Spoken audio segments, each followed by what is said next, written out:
The Fighting Nerds get absolutely murked in Paris in the main event and in the co-main event. They lose both fights. They fly to Paris, talk all this shit, and get shut down by the two Frenchmen in the co-main and the main event. Absolute insane fight night in Paris. Great fight night overall. 11 finishes out of 13 fights. One of the most finishes in a fight night on a UFC card in a very long time. I think it's tied for the most finishes on a fight.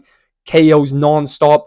A couple submissions. Great fight. Difficult to give out bonuses tonight. Lots of good fights. In this video, I'm going to give my recap, my breakdown. We're going to go through every fight, starting with the early prelim, opening or going to the main event. Great fights all around. Before we go ahead and get into it, hit the like button, hit the subscribe button, and let's start it off with the early prelim opener of Shauna Bannon versus Sam Hughes. Unfortunately, I picked Shauna Bannon. Stupid decision on my part. Sam Hughes just does her thing.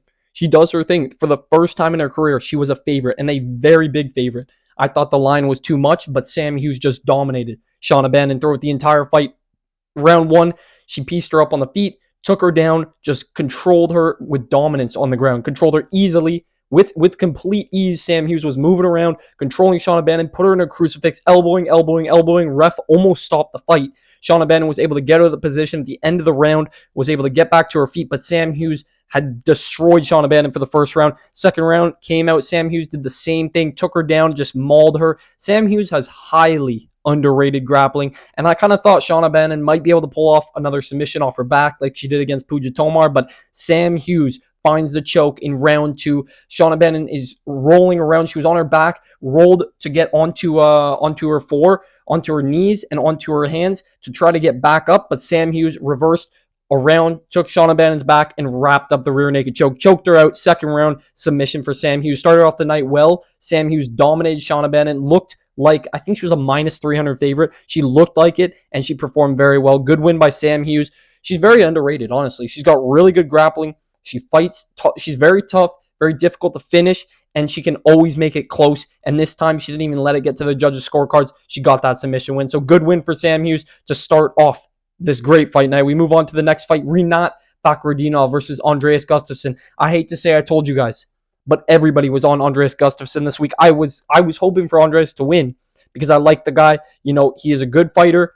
He seems like a nice guy, very strong, very powerful, but he doesn't have the best technique. And Rinat doesn't either, but Rinat found that finish early round one. Quick finish as well because Andreas Gustafsson rushes you, he pushes you, and Rinat hasn't fought anybody that really rushes and pushes him besides Carlos Leal, who didn't have the best striking either and who arguably won that fight, but everybody was looking at Rinat's past fights and thinking, oh man, it's been so close with who and who and who. And Rinat, when walking out, his coaches were saying, you got to get a finish. Rinat was saying, I'm going to get a finish, and I believed it. I picked Rinat to win. I picked him as well as one of my favorite underdogs of the week. He cashed out. I hope you guys cashed. I did. And Andreas Gustafsson gets finished in the first round. Rinat kind of just turns the tables as Andreas is pushing him. They were landing big hooks. Andreas was throwing big hooks. Rinat was countering. And then Rinat landed, I think it was a big uppercut, and then just started pouring it on Andreas and landed some uppercuts, some big hook. It was kind of a messy finish, but a good finish for Rinat because Andreas just shelled up, dropped down. Rinat finished him on the ground. Great win by Rinat Fakhretdinov. And he finally gets a finish. He finally shows that he doesn't need the judges' scorecards. He needed this win, and he needed it in the fashion he got it. So good win by Rinat Fakhretdinov. We move on to the next fight. Robert Brychek versus Brad Tavares. I picked Brad Tavares. And for the most part, Brad Tavares did his thing. You know, Robert Brychek looked way more dangerous in there. Way more powerful. He was throwing the way bigger shots. Round one, I thought Robert Brychek was going to get him out of there. I thought he was throwing big shots up on against the fence on Brad Tavares, but then he started to slow down at the end of round one when he realized he couldn't get Brad Tavares out of there. Tavares' chin is very good. He's very durable. He's kind of had that going on throughout his career. He's been known as a durable guy. And round two, you started to see Brad Tavares pick it up with the leg kicks, pick it up with the jab, start moving, sticking. I know I was thinking this is a Brad Tavares unanimous decision.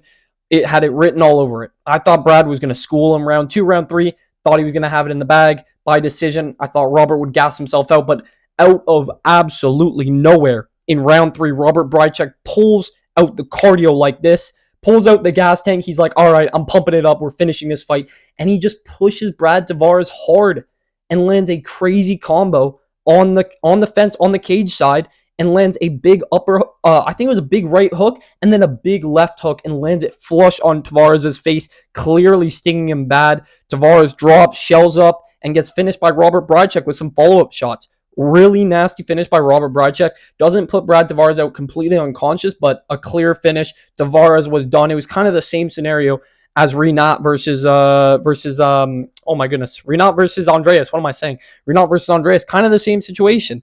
But good win by Robert Brychek. He needed this one in the UFC. He needed his first win because he hadn't gotten a win, and he lost to Ihor Potieria. So I thought he was cooked against Tavares, who's a vet, who knows how to go the 3 rounds and get to the judges' scorecard and get the judges to side with him. And Robert Brychek just took that out of his hands, finished him in the 3rd round. Great finish by Robert Brychek. Good for him. His first win in the UFC. We move on to the next fight. Sam Patterson versus Trey Waters. I picked Sam Patterson. Come on, Sam Patterson is underrated, man. This dude is so underrated at 170. Gets his KO first round over Trey Waters. Every single one of his wins have been in the first round against his opponent. Sam Patterson is a great finisher, good striker. We saw his grappling. Now he's turning into a striker. It's crazy to see because everybody was thinking Sam Patterson is only a grappler. Going into that Danny Barlow fight, Danny Barlow was a massive favorite. Everybody's like, this guy's going to get his face boxed off by Danny Barlow. And boom, Sam Patterson puts him out cold and KOs him. Same thing against Trey Waters. Everybody's thinking Sam Patterson's probably going to try to sub him, probably try to get a decision. Boom, another KO. Sam Patterson is showing he can KO you. He can sub you. And we have yet to even see if he can go the distance. But he has gone the distance in his career, I believe at least. And he probably can, So Sam Patterson, very well-rounded. Great hands, great boxing now. His striking come a long way. He landed a big right hand. I saw it the second Trey Waters came out. Trey Waters was doing this kind of this head leaning back thing, just trying to dodge shots, trying to be nonchalant. It doesn't work, buddy. Put your hands up. Put your hands up. Put your guard next to your head. Huh? Stay defensively sound. He didn't do that. And Sam Patterson was clipping him. And it was just about time before Sam Patterson found that right hook. He had the reach advantage in this. Trey Waters was the taller guy. Sam Patterson had the reach advantage. Clipped Trey Waters on the chin with that right hook. And then Trey Waters was wobbly. You could see it immediately. Sam Patterson followed up another right hook, and then another right hook. And Trey Waters got spun out. He was unconscious on the feet. Ref stopped it. Great win by Sam Patterson. Another win for him. He's on a decent little win streak now. And they're all by finish. So good for Sam Patterson. I hope we can see him fight another level of competition. And then if he wins that and wins it impressively, get a ranked opponent next. Good win by Sam Patterson. We move on to the next fight. Harry Hardwick versus Cal Fernandez. I didn't pick this fight on my quick picks video because this fight kind of got switched. It was supposed to be Fares Ziam. Ziam pulled out. He had some family issues at home. Grandparent passed away, or I think it might have been grandparent. Obviously my prayers go out to him, but Harry Hardwick stepped in short notice, 3 days notice.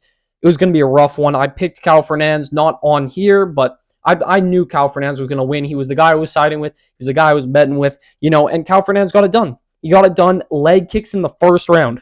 Finished Harry Hardwick with leg kicks in the first round. Hardwick is not a lightweight. I'm sorry. Hardwick's fun. He's cool, and he's got a big personality, but should be at 145. He shouldn't be at lightweight. And Cal Fernandez looked way bigger, way lengthier, and looked way more powerful. It was clear off the get-go. Cal Fernandez was dangerous against Harry Hardwick. I knew he would get it done in the first round. The second I saw this fight begin, Cal Fernandez landed that first leg kick, and it just looked like it bothered Harry. And a few more of those, and Harry Hardwick's legs were chopped. They were bad. He fell down to the ground after a leg kick, started rolling over and wincing. He could not get back to his feet, and unfortunately, the fight had to be stopped. Cal Fernandez was just looking around like, what's going on here? This is too easy kind of thing.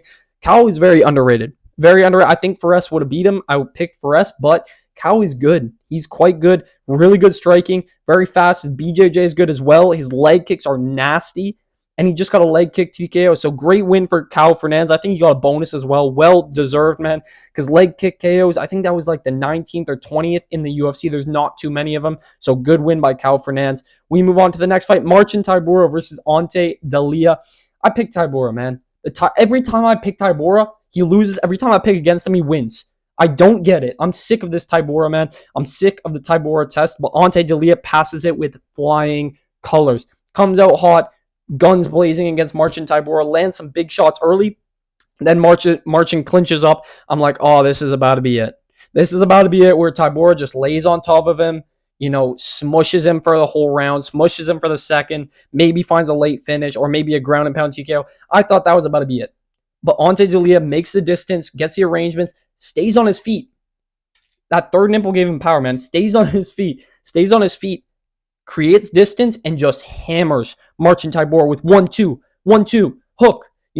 Nice clean combos, powerful, fast. Ante D'Elia, very, very fast. Did not expect him to be so fast. Marcin Tybura had nothing for D'Elia. D'Elia puts Marcin Tybura down with a clean left uppercut right under Marcin Tybura's guard, clips his chin, puts him out. You can see in the replay his eyes roll back to the back of his head. He drops down, then D'Elia finishes him with a couple uppercuts against the fence. D'Elia got super emotional afterwards. Props to him. He's just cracked the top 10 of the UFC without having a win before this.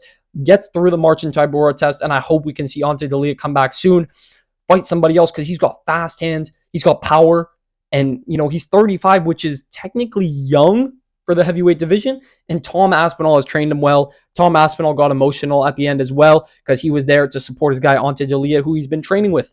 So I'm hyped to see D'Elia in the UFC. I hope he can fight a top 5 guy next, and get a good fight. Him versus Sergey Pavlovich would be very fun at heavyweight. I'm excited to see what Ante D'Elia can do. We move on to the next fight, Umar Sy versus Brenson Ribeiro. I picked Umar Sy. Didn't think he'd get it done this early, to be honest. I thought he was going to grapple for a bit. He did end up doing so. Brenson Ribeiro tried to make it scrappy early. It's what he does, but, ended up on his back. Umar Sy, the way bigger dude. The French crowd was loud cheering Umar Sy on. You could hear it like it was insane. Insane audience in France. You love to see it. But Umar Sy was on top of Brenson Ribeiro, trying to wrap up the rear naked. Ended up landing big elbows, big uppercuts against the fence. Lots of uppercuts against the fence this card, I just realized. But Umar Sy landing big shots up against the fence. Brenson Ribeiro just couldn't move and ended up getting finished with elbows and uppercuts up against the fence as Umar Sy was kind of riding his back. He was on top of his back. He had the hooks in and was just landing those big shots. Finished the fight, first round, end of the first round. Good win by Umar Sy. He needed this bounce back win, and he got it in good fashion, in dominant fashion. So good win by Umar Sy. We move on to the main card. Opening up the main card, William Gomi versus Robert Ruchala. One of the only decisions on the card. This was one of the only decisions on the card, and I thought this might end inside the distance. I thought Gomi had a good chance here to show out and get a big win over Robert Ruchala, who I thought was kind of vulnerable to the chest area, to the midsection, to body shots, to those kicks to the body, which he was throughout the fight. William Gomi was slamming leg kicks and teep kicks up the middle, and every time they connected with Robert Ruchala, he winced and he would go like this, and I'm like, come on, Gomi, have some decency to try to finish a fight. Have some instinct to try to finish a fight. But William Gomi does not want to finish a fight. He doesn't. I hate to say it, but he's the most boring French fighter that we have. The most boring France fighter that we have. It's unfortunate to say, but Gomi just has no killer instinct. No instinct to, I need to finish this fight. I want to finish this fight. I want a bonus, or I want a ranked matchup next. He just doesn't have that instinct. Unfortunate. He still gets the win. Is able to land the bigger shots on Robert Ruchala, stuff some of the takedowns. He was taken down twice, 2 or 3 times, I believe, and was able to scramble back to his feet. But Robert didn't look bad, landed some good shots, but he just got hit with the bigger shots. And, unanimous, I don't know. It was a close fight for sure. I think Gomi outstruck him, but it was decently close. I'm not going to say Gomi, did super well and just destroyed Robert Ruchala, but, he won clearly, won fair and square. Good win for William Gomi in front of the French crowd. As usual, he's yet to lose in France, but he just doesn't win, in a good fight. He doesn't have a good scrap where he gets a finish. It just doesn't happen, man. Good win by William Gomi nonetheless. We move on. Axel Sola versus Reese McKee. Really fun scrap. Axel Sola came in short notice, is a lightweight fighter, moved up to welterweight to fight Reese McKee. Reese McKee had said, he announced that he'd been waiting for a fight. He was supposed to fight on this card for a while. His 2 opponents pulled out. So he'd been in training camp. Axel Sola is the one who came up short notice to fight in the UFC, up a weight class. He was supposed to fight in, I think it's Aries or whatever, promotion he was with, and he was supposed to fight at lightweight. He was in a training camp, but this was short notice, up a weight class, and he looked good. Axel Sola landed good shots, showed off his striking, showed off his grappling. Reese McKee obviously made it scrappy, but he got beat up in the first round. His face was bloodied. Second round, Reese McKee kind of made a little bit of a comeback. And then the third round, Reese McKee was really putting on the gas, and Axel Sola was like, geez, I need to shut this guy down. Started landing body shots landing upstairs, and then landed a big head kick that his corner was calling for, saying it was open. It was open. He landed that head kick really clean, and then he landed a nasty body shot on Reese McKee as Reese McKee was coming in, crumpled McKee, and landed a couple follow-up shots on the ground. People are saying early stoppage, early stoppage. I would have stopped that fight too if I was the ref. I'm going to be honest. I would have stopped that fight too. Reese McKee was in a terrible position. He was curled up in a ball. His head was down. From the angle that Herb Dean had, as much as everybody likes to hate on Herb Dean, anybody would have stopped that fight because Axel Sola crumpled Reese McKee. The way he fell to the ground, it looked like it was over. He held his chest, fell to the ground, shelled up, head down. You know, he was decently defensive, but Axel Sola landed 4 or 5 follow-up shots, and it looked like it was over. I would have finished that fight. I would have ended that fight if I was a ref. Good call by Herb Dean. I can't even hate on it. And, it's not an important fight, so it's not like, oh my God, you just messed up the whole division. It's like, whatever, man.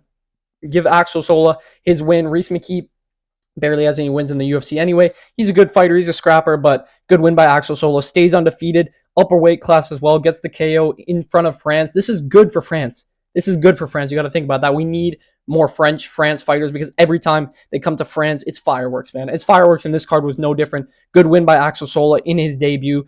Nice finish. We move on. Next fight, Balaji Mason Jones. Should have gone fight of the night. I know Mason Jones got a performance bonus of the night. Glad he did, but this was a great fight. Really, really good scrap. Balaji came out guns blazing. Both these guys were ready to throw down, and Balaji connected early on Mason Jones. Big shots, big hooks, was looping. Big shot, like finishing blows. He was looking for that finish early and almost had Mason Jones out of there. Mason was rocked bad early on. Balaji landed big left hook, big right hook, combination, and Mason Jones got dropped bad. Looked like he was out of it. He was scrambling. He was chucking his legs up in the air to try to push Balaji off of him. Balaji was landing big follow-up shots. I thought it was going to be over, but Balaji wasn't able to finish the fight. Mason Jones survived, has a chin on him, and a lot of heart by Mason Jones. Was able to survive it and then kind of turn the tides at the end of the round and just kind of survive, land a couple shots of his own, and then round 2. At the end of round 1, actually, he got Balaji to the ground and almost got a Kimura off on Balaji. Almost had the position, had his leg over Balaji head. I'm like, this is over. But he didn't have the angle. Balaji was able to straighten out his arm. Mason Jones didn't keep it at a 90-degree. He had the angle and had his head over, but he didn't have Balaji arm at a 90-degree angle, so he couldn't cork it back. But Mason Jones definitely did well at the end of the first round and then carried that momentum into the second round. Striked for a little bit, but then Balaji clinched up. Mason Jones was like, I'm the better wrestler and the better judoka, and he was able to land a big judo throw on Balaji.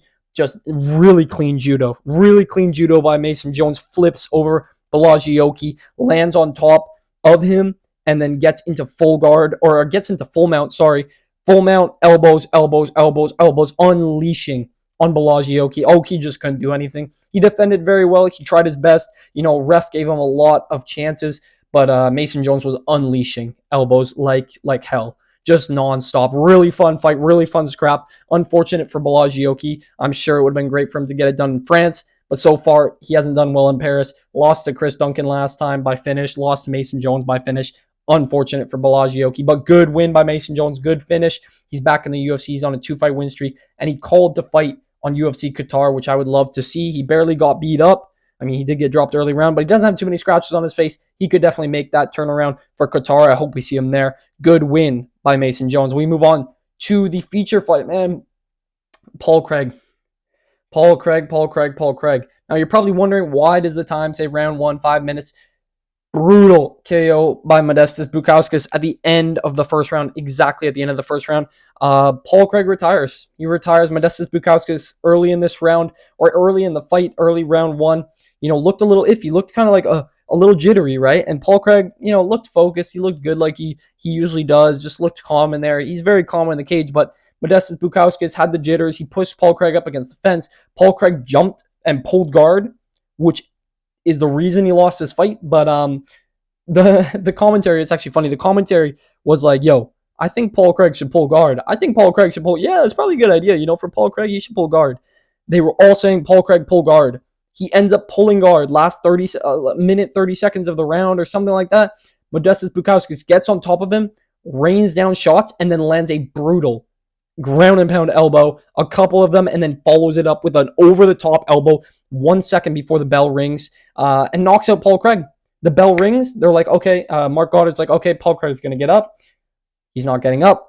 Okay, he's not getting up. I'm ending the fight. Paul Craig was unconscious after that final elbow by Modestas Bukauskas literally 1 second before the bell rings, and Modestas Bukauskas gets it done in round 1 by TKO. Good win for Modestas Bukauskas. Showed that he can deal with I'm going to call Paul Craig dangerous. Dangerous fighter on the ground, a BJJ nerd at his finest, and Paul Craig retires at 37 years old.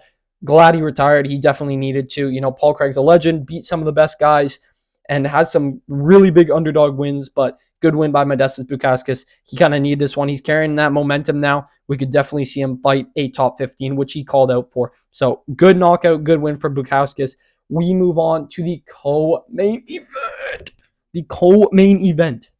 Benoit Saint-Denis fraud checks, and marauds his way to a submission win over Mauricio Ruffi and beats the freaking shit out of Mauricio Ruffi for 2 rounds till he chokes him out in front of the home crowd, in front of France. Amazing win by Benoit Saint-Denis, man. Benoit Scam-Denis who, huh? Benoit Scam-Denis who? Fighting nerds are the scam. Fighting nerds are the frauds. Benoit Saint-Denis fraud checks Mauricio Ruffi in beautiful fashion. Round 1.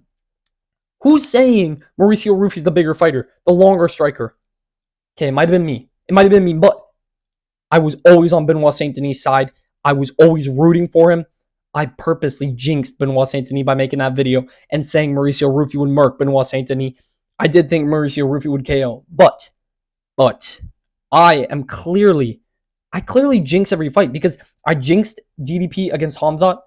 I jinxed Fluffy versus Fluffy versus who? Wait, Fluffy versus Roman Dolidze. I jinxed that, and now I've just jinxed Ruffi versus Benoit Saint-Denis, and thank God I did. Because BSD gets it done in Paris, subs Mauricio Ruffi in the second round with a rear naked face. No, it's a face crank.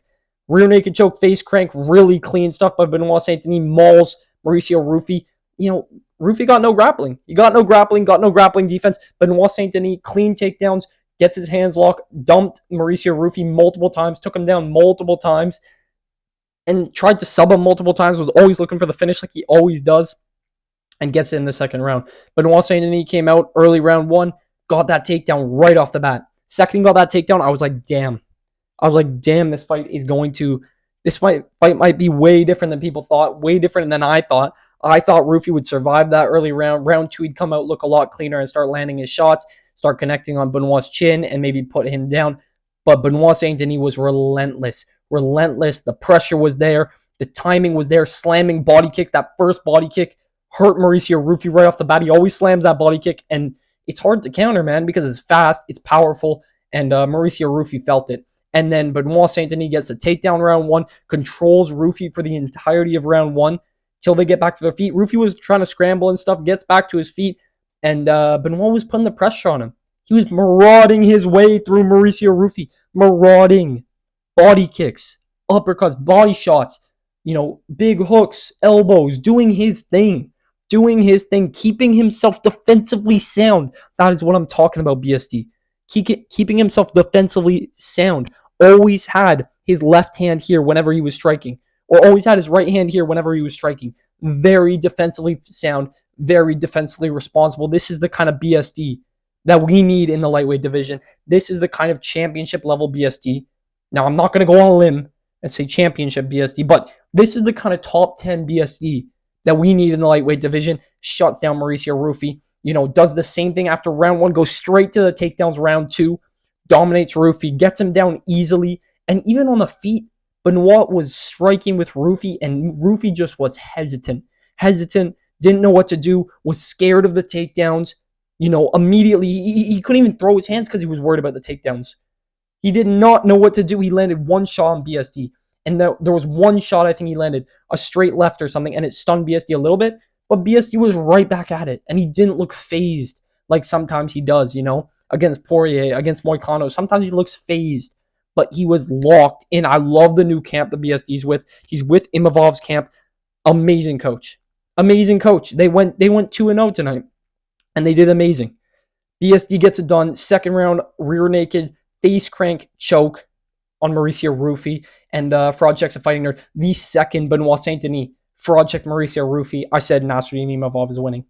I already picked Imavov, but the second BSD fraud checked Mauricio Rufy, choked him out. The second Rufy tap, the crowd goes wild. BSD goes, hits the shush on the Brazilians, on the fighting nerds, all the shit they talked. He hits the shush, and then hits the Islam emote. I knew Imavov would win. They panned the camera to Carlos Prates. They panned the camera to Carlos Prates and Ian Gary, and they're both about to cry. They're both on the edge of their seats about to cry. I was like, yo, France is shutting down Brazil tonight. France is shutting down Brazil. Brazilians against French. I think the Brazilians against the French went 0-3. Umar Sai beat Ribeiro. Benoit Saint Denis beat Mauricio Rufy, and Imavov beat Caio Borralho. The Brazilians went 0-3 against the French. So great work by BSD. Gets the submission. I was so hyped. You guys don't even understand. I was freaking out. Fraud checks Mauricio Rufy in dominant fashion. Easy win for Benoit Saint Denis.